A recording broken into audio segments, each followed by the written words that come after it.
Kia tau ngā manaakitanga a te mea ngaro ki runga, ki tēnā o tātou.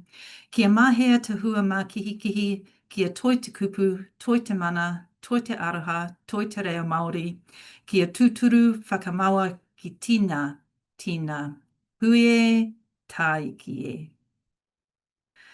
So thanks to the 100 odd of you that have joined our webinar today. Talking about the Adaptation Futures 2025 conference that was recently held in Christchurch. I thought I'd kick off by letting you know what we mean by climate adaptation before we get into some introductions. Climate adaptation is about changing how we live and work to deal with the effects of climate change. It helps to protect us from damage, and it lets us make the most of any new opportunities. It matters because even as we cut emissions, and we're not saying it's too late to cut emissions, it's definitely something we need to keep doing, but even as we cut emissions, we still need to adjust to things like rising sea levels, extreme weather, changing seasonal effects, all those sorts of things. Examples of climate adaptation can be big or small. It might be building seawalls to protect coastal towns from rising oceans, and we're seeing across New Zealand there's some real impacts to communities. It might be about growing crops that can survive with less water or in different climates. It might be about creating early warning systems to save lives in storms or heat waves. So we have a fabulous panel today from within and beyond Toitu. I'm Belinda Mathers, didn't introduce myself yet. I'm Chief Science and Advisory Officer at Toitu. And I attended Adaptation Futures because it was a fabulous opportunity to hear international experts from a whole lot of different fields presenting at a conference in my hometown of Ōtautahi. Really helped me to move my thinking from focusing on emissions mitigation to also be thinking about adaptation and all the things that means. So I will I'll introduce Sarah, who's a very new member of the Toitu team, to introduce yourself. Thank you, Belinda. So I'm Sarah Bogle. I joined Toitu 2.5 weeks ago, so still very early days for me. But adaptation has been a passion for me for a long time now. A couple of jobs ago, I was leading the adaptation work at New Zealand's Transport Agency. So I was fortunate enough to be involved in the first National Climate Change Risk Assessment and the first National Adaptation Plan work.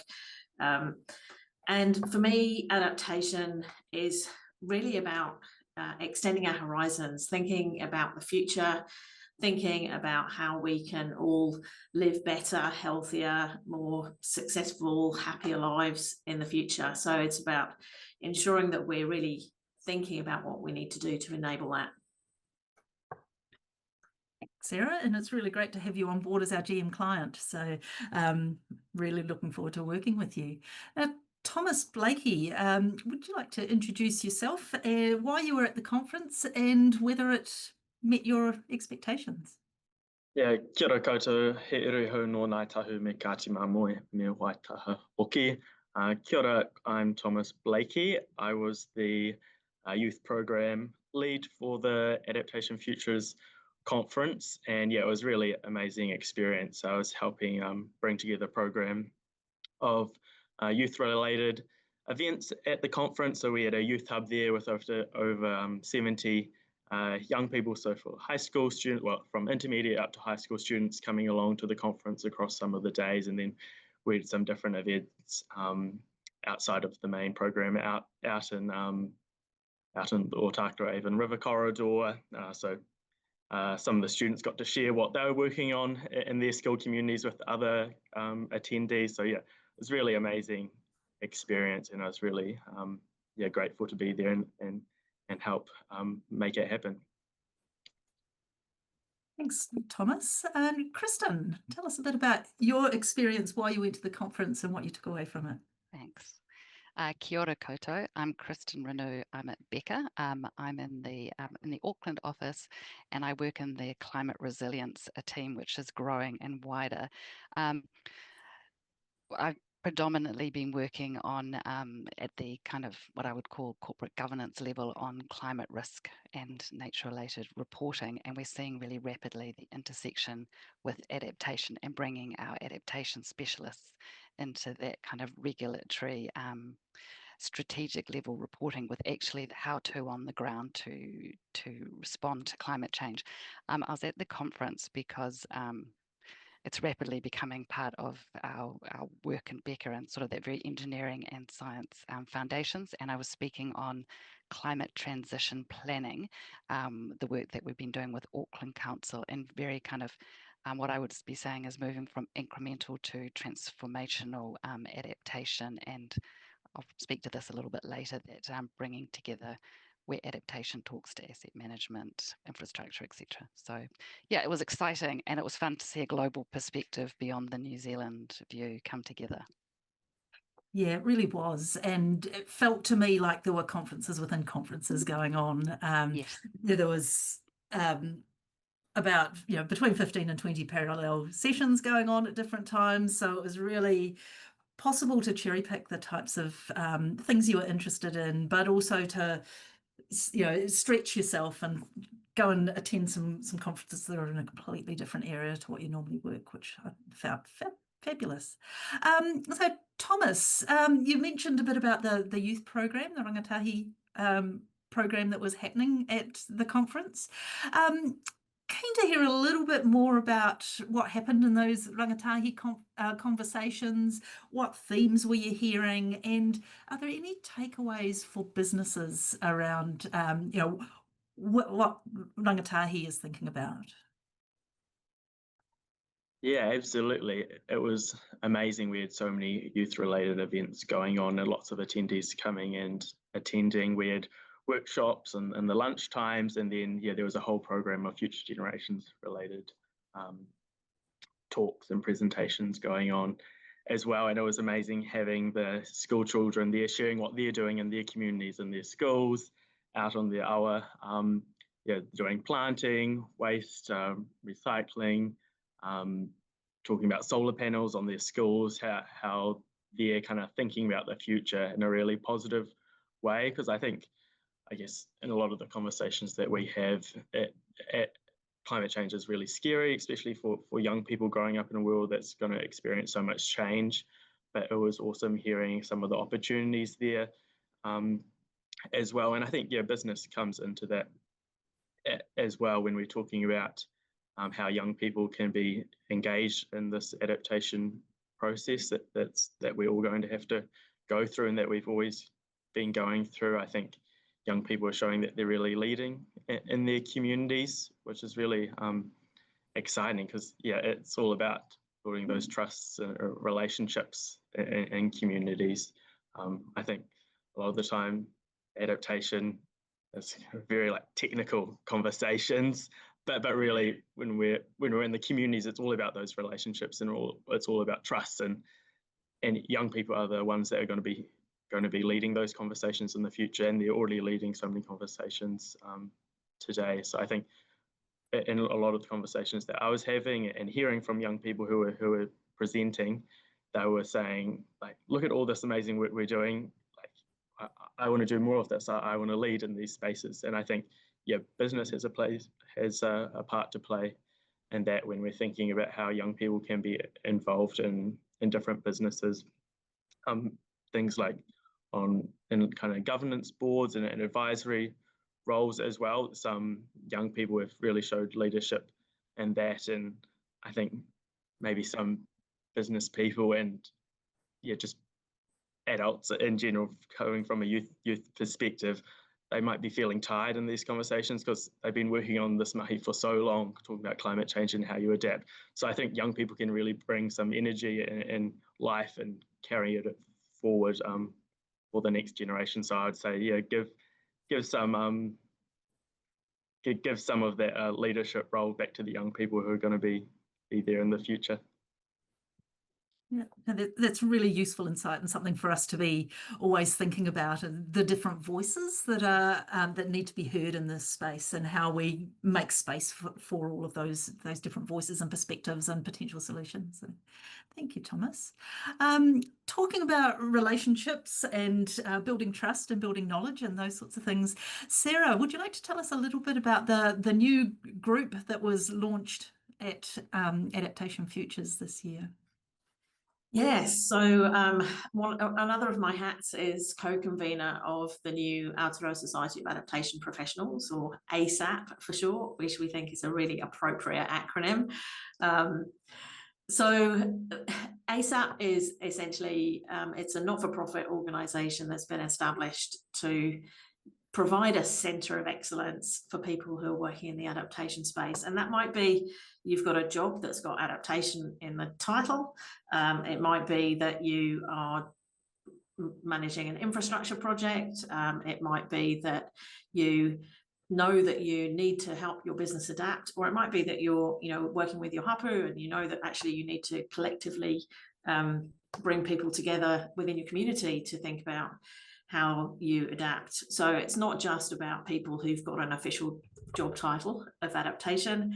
But what we want to do is to essentially provide a centre for resources where people can go and they can find out, what other people are doing, what best practice looks like in New Zealand. Are there any kind of great tools and templates? And this has evolved over a number of years through a group that's been led largely by local government practitioners in the adaptation space, because adaptation, I think in New Zealand anyway, has been very much driven by local government over the last few years. So that, many of them do have adaptation plans already out there in the public domain or well in progress.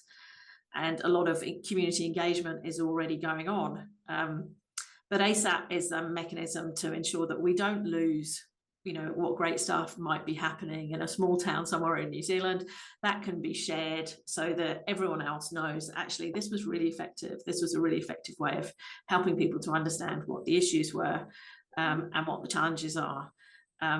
Because although, and we'll talk a bit more about this later, I'm sure, but adaptation is very place-based. It is very different in each place because the climate risks are different in each place. We know that the solutions can still be translated, particularly when we come back to what Thomas was just talking about in terms of building that trust and building the relationships and taking the time to do that. And a lot of adaptation work is fundamentally about that. It's enabling people to choose to adapt rather than simply coming up with a technical solution and going, here you are. So ASAP is available, is out there. We can share a link to the website, and you can join that, and you'll be able to come to the hui, you'll be able to join webinars, you'll be able to join professional development opportunities, but also just simply network and find out what other people who are doing this work in New Zealand on the ground are actually up to. Brilliant. It's an exciting development. Looking forward to seeing the work that that enables. Question for Kristen, I think, though others might want to jump in as well. Adaptation, by definition, is about change. So keen to hear your thoughts on the importance of integrating adaptation into other business activities. Is it an add-on, or is it part of everything that we do? I think you're going to know my answer to that. It's very much to be integrated. And I saw a great diagram recently which talked to reactive adaptation moving to incremental adaptation through to transformational adaptation. Reactive being, what are you going to do straight after a big kind of event? In the past couple of years, from my perspective on what I'm seeing is that there has been sort of some reactive adaptation, and now we're moving into much longer term investment decisions, especially, very much around asset management and infrastructure, which is seeing people in the room talking to climate transition planning and adaptation who might have had very specific siloed roles within sustainability teams or come together for kind of an integrated approach to effective adaptation and truly understanding the kind of measures that might need to be taken for really long-term decisions. So yes, I'm seeing the asset managers, infrastructure managers all joining in discussions, and I've seen that particularly in some large entities, large local government, but also in some of our largest agri and manufacturing entities as well. You know, there's some more joined up thinking and the realization that key people, when we're talking adaptation, need to be involved in the discussion holistically. Yeah, no individual within any organisation is going to solve this problem on their own, are they? No. Did either of the other panelists have any comments you'd like to make around that topic? Yeah, I think for me, it was a very consistent theme through the conference that people operate in their own little silos, and even when we have a conference like that, it tends to be people who see themselves in a particular bucket, you know, who go there. So there might be researchers and there might be some practitioners and there might be you know, some consultants and so on, but they're still people who are kind of self-identifying as being adaptation folks. I think the thing for me is that actually everybody needs to adapt. Climate change is going to impact everybody. It's not like you can kind of go, actually, I'm just going to, you know, live in my box and it's not going to affect me. So, you know, if you're fortunate enough to not be directly affected by an extreme weather event, for example, you might go to the supermarket and discover that your favorite kiwi fruit is not available because, you know, and very, you know, very minor way, but you're having to adapt to that. You're having to choose to buy something else for your fruit bowl. And, you know, all of these things cumulatively start to permeate the entire economy. You know, we know that the total cost of these events is really significant on the country's balance sheet. And for New Zealand, it's, you know, we've actually been relatively lucky compared to some countries in terms of the scale of the events that we've experienced. So, you know, we need to ensure that every part of society and every part of the economy is engaged. And I have to say, at the moment, businesses are largely missing from the discussion. Businesses are, or have historically been taking a bit of a, we can just transfer the risk, we can get insurance for that, or, you know, if it gets really bad here, we can move somewhere else. And I think that's one of my challenges to business people who are listening to this is, you know, don't just think about climate risk, but think about your attachment to place. How connected are you to where you are? How connected are your supply chains to where they are? How connected are your customers to where they are? Because the risks to those places are things that you need to be thinking about, and thinking about, you know, how can you contribute to the collective adaptation, solution and response. Yeah, and we're all really connected to our place, aren't we? That, you know, we've got a sense of ownership of the properties that we have, all those sorts of things.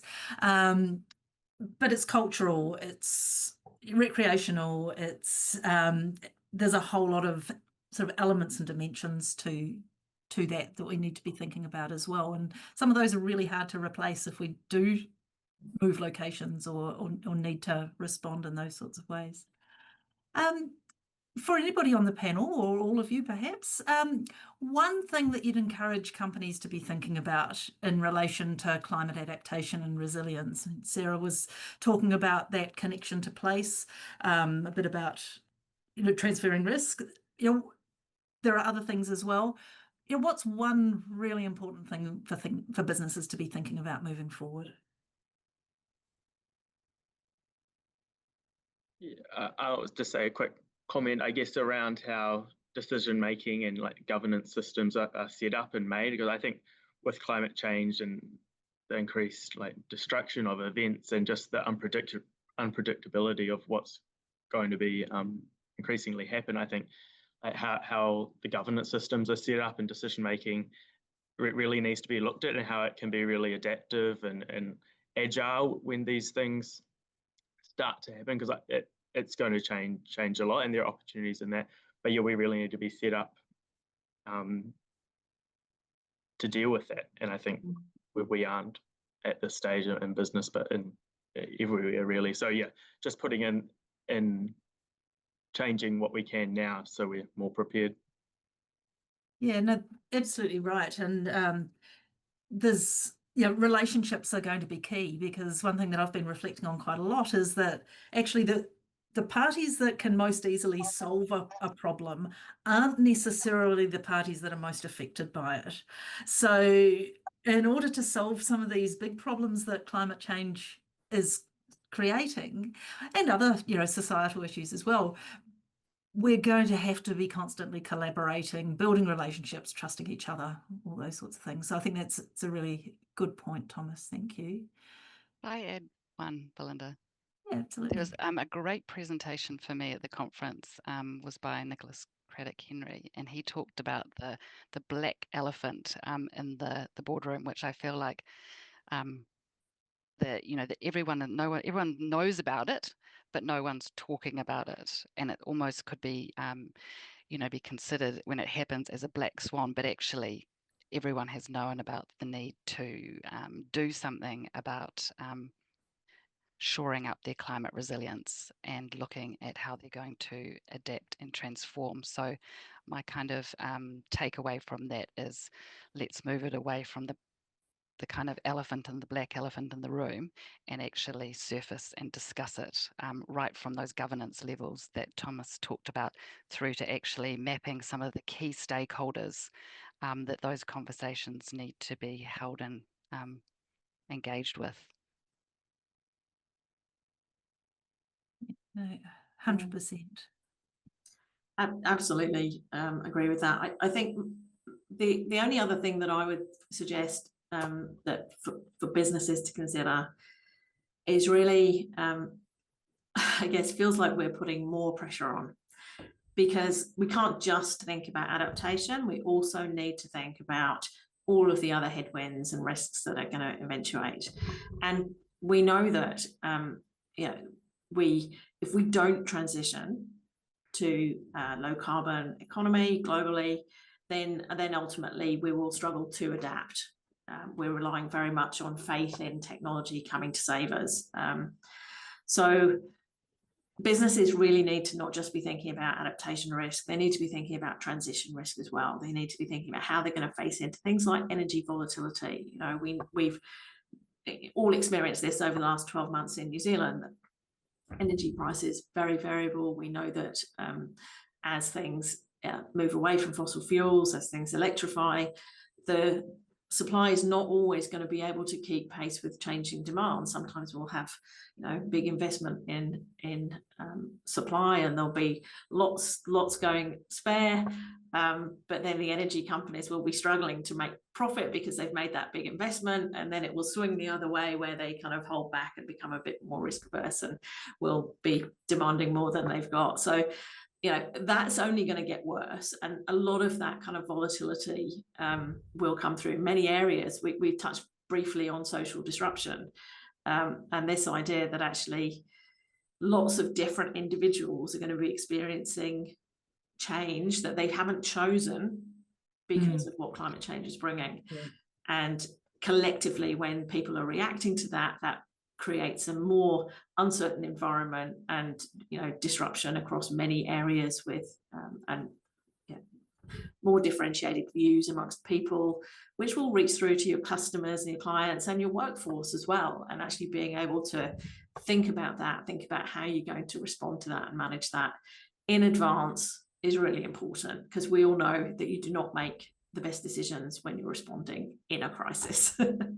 Absolutely. So further to your point, your comment, Sarah, something that I personally, see is that, that crisis approach, and, it's really hard to do big things, when you're in crisis mode. And I guess just a bit of a side comment, really, I find myself in two places sometimes, because my day job is more focusing on the mitigation, the thoughtful, strategic approach to this. My spare time activity is in emergency management, which more often than not these days is responding to, climate related incidents that are happening around the country. So, I guess that just from a personal perspective, I do sort of see that in much more productive if we can be thinking ahead and doing things rather than having to do things in an emergency situation.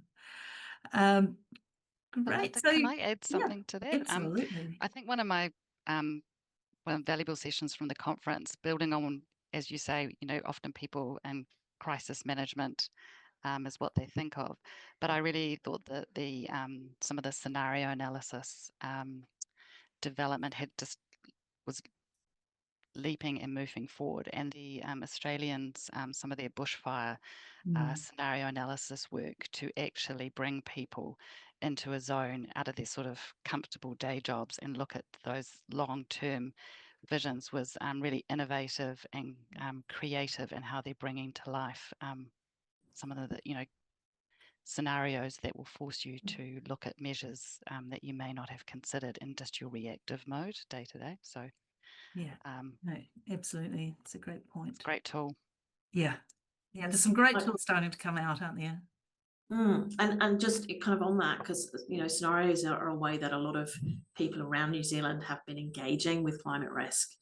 And one of the sessions that I ran at the conference with a colleague was looking at how we can think not just about the negatives through those scenarios, but actually trying to generate positive stories, positive narratives about the future. Because adaptation, for practitioners as well as for communities and other organisations we're engaging with, can be a really confrontational and frankly depressing topic, because it's hard to find the good news. But the reality is that any change gives us the opportunity to think about how we can improve things. If you're moving house, you are looking at how you can move to a nicer house that's more suited to you, that's maybe a bit more modern, a bit more well insulated, might have better access to the shops or to the movie theatre. So actually, by thinking not just about what we're running away from and the challenges around that, but actually what are we moving to and what do we want that to look like, is a really powerful part of the conversation we mustn't forget. Yeah, absolutely. And that does bring me to the next point that I was going to raise, almost like you knew what was going on. But how we adapt does lead to that potential for social disruption. There's risks and there's opportunities associated with that. So, keen to be hearing about the opportunities as well as the risks, but any perspectives that any of the panelists might have around the risks and opportunities associated with that social disruption that might come from climate adaptation. I can have a go at that, Belinda. I think just recently, having explored some adaptation measures in local government, is challenging some of the kind of the risks that have been articulated, and is it presenting an opportunity to perhaps use land differently, to see if you've got the people in the room, synergies, and for in taking that measure, it's reducing emissions, for example. So I think that exactly as you said, while highlighting and looking at the risks you're trying to respond to, considering the opportunities associated with the measures you're going to take, is it offering, an opportunity and doing something differently that is enhancing perhaps social well-being or reducing, or energy efficiency? I think that's a really important lens to bring to that. And also it goes to something important in everyone's mind, some of the financials. Is there anything about it that could be leveraged to see financial benefits as well as social, cultural? Is a good challenge to put down to the discussion or the debate. Yeah, absolutely. Thomas, you got thoughts? Yeah, I think we can look to the past and see some other adaptation processes that have been going on and kind of draw on that. I'm thinking back to the Christchurch earthquakes, where we've got the Otaka Avon River corridor running through the city, which was all housing, and then it was basically a form of managed retreat with the earthquakes, with the land falling, and then everyone moving out. But now that is an area of huge opportunity, and I think other scenarios like that will happen with climate change. But yeah, it is about what can come out of that. So now in that red zone area, it's being brought back to nature with all this mahinga kai value there, recreation. Lots of community groups are out there coming together with marakai. Schools are really active. I know we've got the Climate Action Campus there. Young people are really passionate about that space. So I think there will be lots of scenarios like that, which are going to be caused by climate change with the climate adaptation processes, but then we can harness that for the good as well. So I think that's kind of one example, and there'll be examples like that in every community where change has happened, and change has always been happening, like for generations, and people have adapted with it. So I think we just need to look to the past and find some of these glimmers of hope and harness that for the future. Yeah, absolutely. And I think also there's a real opportunity for us to be bringing in Indigenous worldviews alongside our Western worldviews, because whether it be Te Ao Māori or other Indigenous worldviews, generally there's a very society-wide approach. It's about outcomes for community rather than outcomes for individuals and all those sorts of things. So I think for me, out of the conference, there was a real focus on that. How do we sit those Indigenous worldviews beside the Western worldviews, take the best out of both, and really get some great outcomes? So I think that there's a real opportunity in there too. Yeah, absolutely. Like there are so many marae, like Ngāi Tahu marae, doing amazing things in their communities and leading the work in the communities. You've got the Onuka marae out there with doing their adaptation planning out in the awa and the streams with school children, monitoring and looking at the changes that are happening, look at the ecosystem around that, looking at the harbour and what they can do with the harbour and what can be kind of cultivated in the harbour to cool down the ocean, and what business opportunities that may bring, and looking at investment. So yeah, there are so many different opportunities there when we look at it. And yeah, the Indigenous worldview and Indigenous leadership that's already there is really amazing. I think that should be harnessed as well with collaborations with Papua Niue. Yeah, absolutely. So moving on to a practical thing for businesses.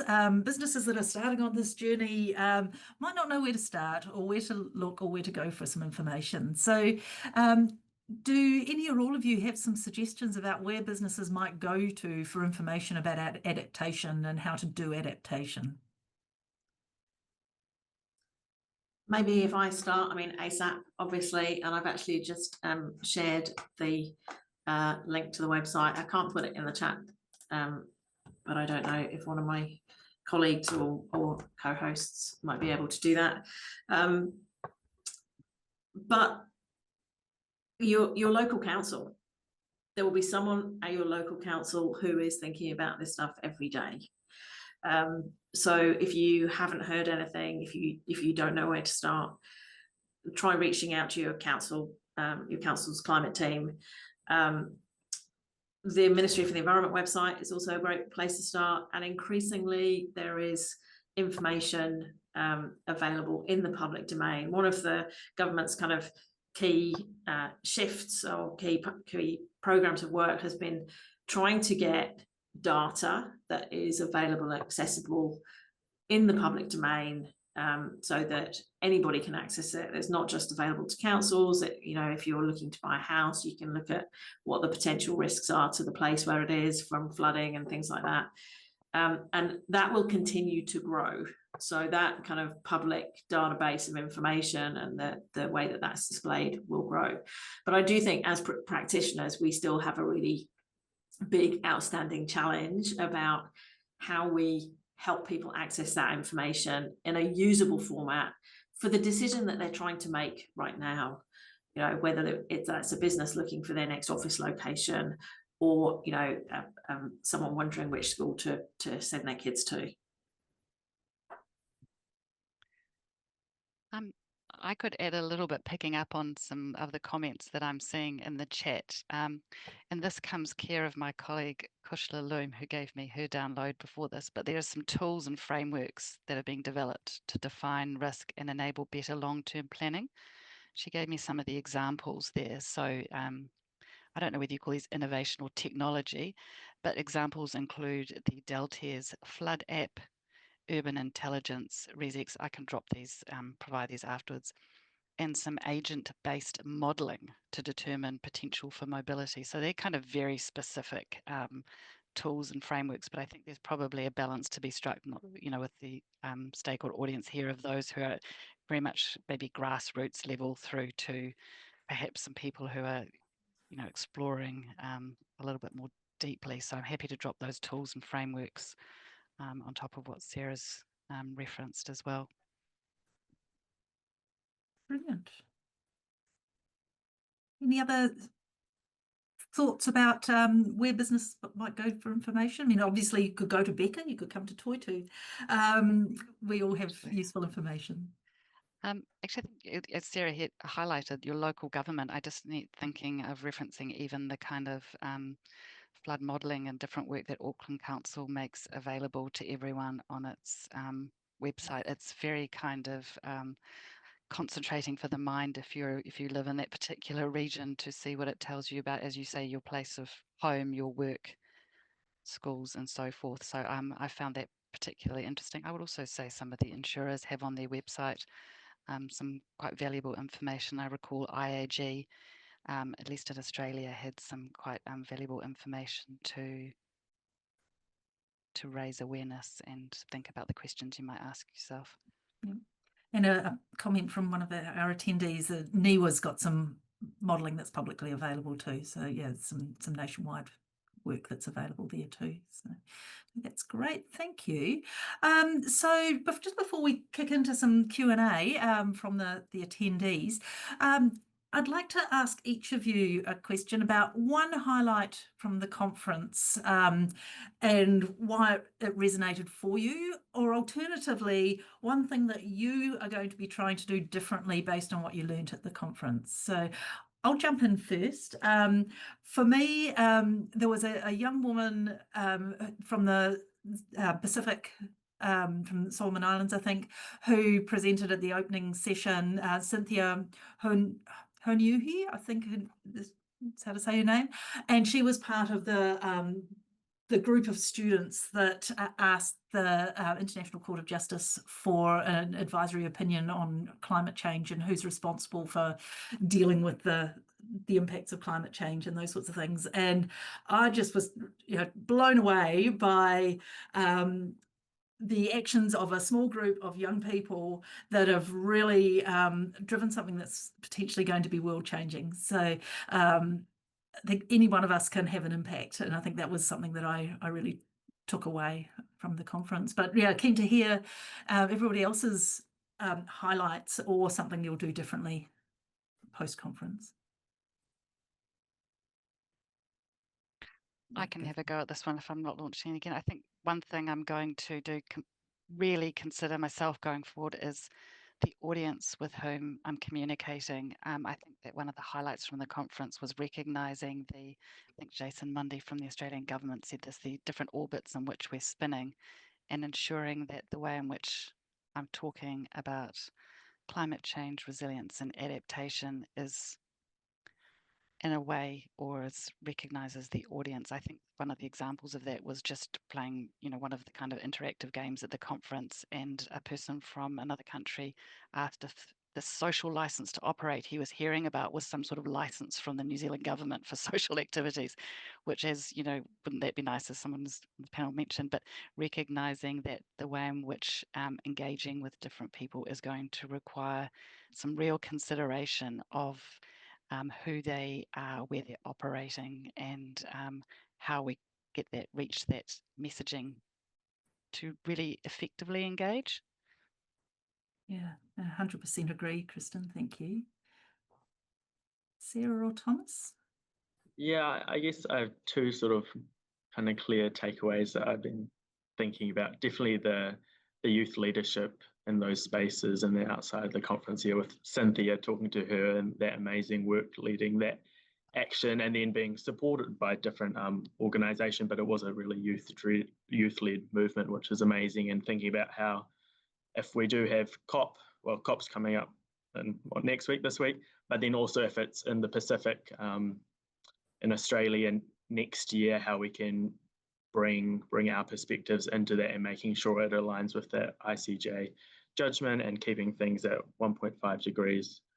So yeah, there's that sort of youth leadership in the room, which I think is amazing, but also kind of grappling with how much courage is needed in these spaces. I was hearing former Mayor of Westport, Jamie Clyne, speak, which was amazing, and just that it's a huge job to bring communities along in the adaptation journey, and yeah, he paid the price, but like we need that sort of leadership in these spaces, because us things won't happen. So yeah, really thinking about the government's role in that, and how they really need to play a part. I think that's really important, because yeah, they've said that like the assumption of buyouts after disasters has ended.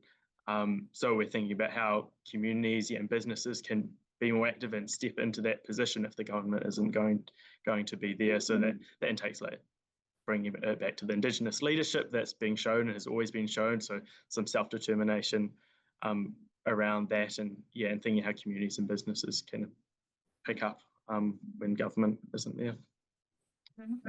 Thanks, Thomas. And some closing words from you, Sarah? I think what was really inspiring for me was the extent to which finance and governance was becoming part of the conversation.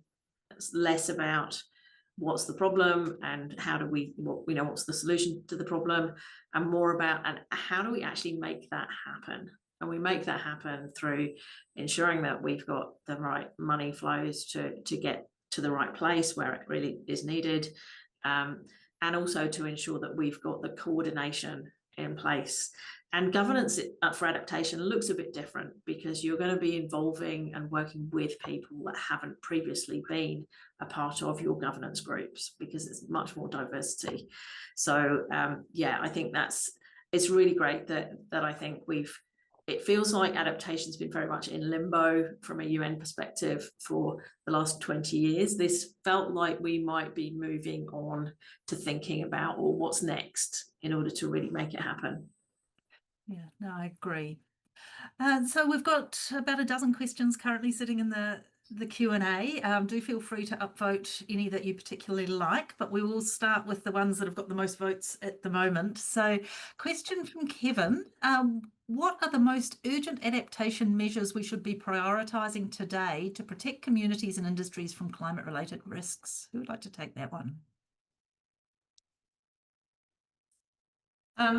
So I would say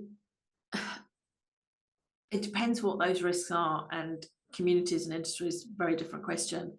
The step one is actually the same as the UNDRR has been talking about in terms of responding to disaster. We need to create early warning signals so that people know that something is going to happen, and have some chance to remove themselves from harm, or prepare or respond. And that could be everything from literally an alarm that goes off if a cyclone is about to hit your town, through to something that some kind of form of communication or engagement where there's going to be a heat wave within the next 3 months, or equally some visible signals for people so that people can think about that response. And for something like sea level rise, that's really difficult, because it's a chronic problem, and it's actually not going to be kind of immediate for many people. It's going to be very slow. So yeah, we need to think about all of those signals, how we can all make those signals louder, amplify them, and get them to more people. You know, the right information available to the right people at the right time. Yeah. Great. Another question from Kevin. Kevin's asking some popular questions. Given that climate change is affecting regions differently, how can adaptation strategies be tailored to local conditions while ensuring that vulnerable communities aren't left behind? Is this one for you, Kristen, or who would like to take this one? I think Becca are doing some great work in this space. So Yeah, I feel like I almost, have my colleagues who are working in South Dunedin, who are working in regions all over New Zealand. So if I understand which question it is, well, I think the feedback that I've had before this is taking the time for meaningful engagement, making sure that, I think that it's spanning two things, the regions and the groups, is recognizing that each region is unique as well, will face different climate hazards, and that time to take meaningful engagement is not to be rushed, and any kind of proactive before things happen will stand you in good stead. But I think that's just embedding that Indigenous knowledge and Indigenous framing and involving locals as the key experts is just, I've actually got a raft of information on that. Connecting the science with the practicalities on the ground of those that actually live and breathe the environment is going to be really key measures, and being in it for the long term. These are not one-off engagement processes. This is building trust and community agency, as Lisa Tamahai from Ngāi Tahu talked to. It's building agency as well. Mm. Yeah, I think it's, if we step back and which we have done, and think about, like, it's not the technical solution that really needs to come first, it's those relationships. And you kind of recognize that each region has a different environmental context, there's different cultural aspects, different stakeholders, like that's the key to making these things really happen. So I think it's making sure that you do take a step back and get all the right people in the room, and realize that some governance system or some institution that will work somewhere else can't just be transplanted into this. And I think that does happen too often, but I think we've got all the right sort of people here listening, and they also know that as well. But yeah, just making sure that's top of mind, that everything does need to be different in each different region and scenario we're facing. Yeah, no, that's right. I think that being also recognising, as I think we heard quite a lot through the conference, Western science is one thing, but Indigenous knowledge and on the ground has equal, if not more, weighting. And I think we see that in our South Pacific, or up in our Pacific and New Zealand work on that kind of science has a level of, doesn't always go to that level of granularity that people within a particular region have that knowledge at their fingertips. It's just, sometimes needs to be drawn out or factored in with equal importance to get the right outcomes. Yeah, I agree. And a theme that I heard is that, Mataranga Māori is science. It looks different to Western science in some cases, but it's equally valid, and it's often very place-based. So it is really relevant in this adaptation space.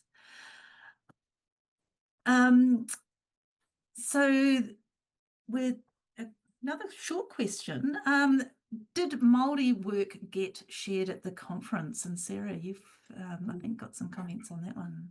yeah, so again, perhaps I've put a link to the conference program in our panel. Perhaps again, organizer can share that. There was a whole Indigenous innovation and leadership stream within the conference. There was extraordinary discussion around what's happening, not just here in New Zealand, but in other parts of the world. We had presenters, Indigenous populations from Canada, we had people from all across the Pacific. I think we had some from Central and South America, and you know they were all presenting a kind of a similar experience of really having had to kind of invent their own approach to doing this to ensure that thinking about longer time frames, you know, learning from history, projecting into the future 7 generations, all of those kinds of things brought into the thinking. And there was also a Māori strategic theme within New Zealand, because I think that was something that the organisers were really keen to ensure people coming from overseas to the conference had an opportunity to experience.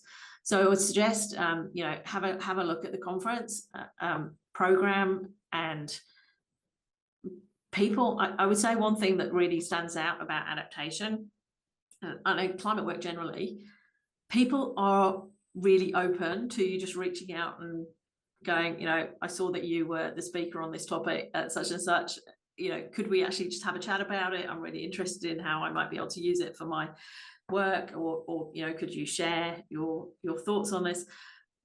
People will come and help, because everybody is actually really passionate about making this happen, and ensuring that we are all learning from the best of us and that we're all applying the best practice.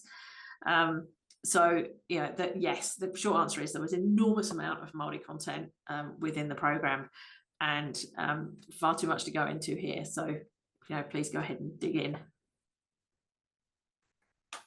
Yeah, I have to back that up. There was a whole pre-conference wānanga, Indigenous people's wānanga, with the launch of a Indigenous adaptation networks. That was a big part of it, and then those sort of themes that we discussed in the wānanga were threaded throughout the conference in all different ways and spaces, which was really great to see. Because the Indigenous knowledge really plays such a huge part when you think about how Indigenous knowledge has come, like, based on the environment it's in, and then how it's adapted over time, like it's changed, and you learn, you look at the norms, and then you're in the environment and noticing things. Like, it is a really natural way of seeing these climatic changes, and has a really huge opportunity to be harnessed in that way alongside the Western knowledge, and in tandem. Absolutely. So we've probably got time for a couple more questions, I think. So one from Shristi Singh.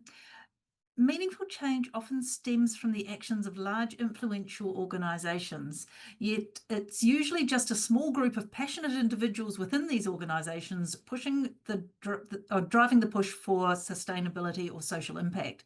So how can we effectively encourage these businesses, those businesses with the capacity to make a significant difference, to take ownership and lead the way in creating real lasting change?